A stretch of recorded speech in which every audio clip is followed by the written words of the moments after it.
United Nations, working hard for you and me, supporting communities and making a better place. United Nations.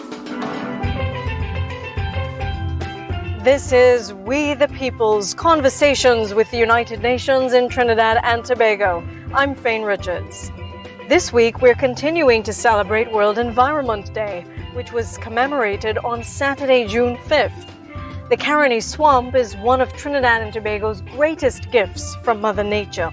It also does an important job. This mangrove protects Trinidad's coastline from erosion caused by rising sea levels. But as Renaldo Lewis from the Central Pathfinders Environmental Foundation has seen, not everyone understands the value of the mangrove. We have a lot of degradation in those areas as a result of removal of the mangrove, whether it be for catching crabs, oysters. The guys that harvest oysters, they normally cut off branches to get the oysters off the mangrove. The people reclaim the land to plant, to do agriculture, and then there's general dumping of all manner of different tires, garbage, construction material in these areas. Community-based organizations such as Renaldo's Central Pathfinders are trying to turn the tide. Central Pathfinders offers schools and children's homes interactive education sessions on the value of TNT's ecosystems. Ecosystem destruction has had a significant impact on TNT. Between 17 and 20% of TNT's landscape has been degraded. Think of quarries where all the vegetation has been cleared and the soil runs off with heavy rainfall, or hillsides that are now bare because of slash and burn farming. Dr. Sharda Mahabir, an environmental biologist who's part of the UN team in TNT, weighs in. We've had over the past 10 years an increase in the incidence of flooding. And you have flooding in Tunapuna with like 4 feet of water. Marval has gone under 4 feet of water. Diego Martin, areas that never flooded before, are now receiving or seeing the incidences of these sort of environmental impacts. And we never really thought of it as a result of our own man-made activities on those spaces.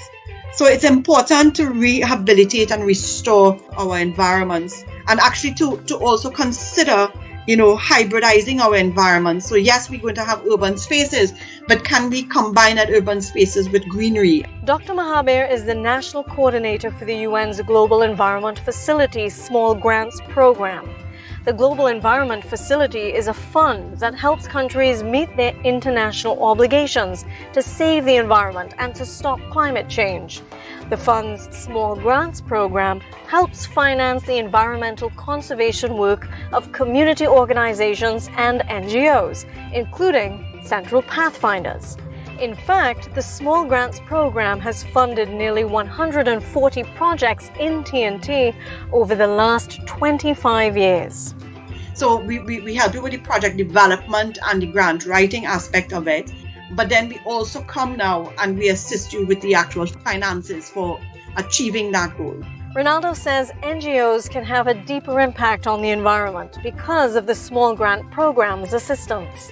Jeff, as a funding agency, is very critical to the operations of our NGO and many others.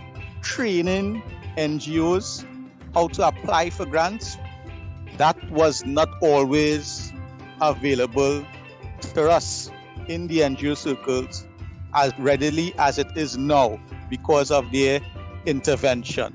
The Small Grants Program is helping TNT achieve the 17 Sustainable Development Goals, especially goal number 13, climate action. You can help TNT achieve the climate action goal by protecting the ecosystem where you live. Throw your garbage in designated bins, not in drains and empty lots. Recycle your plastics. Use organic food waste to make a compost for your garden. If you do these things, every day will be World Environment Day in TNT. United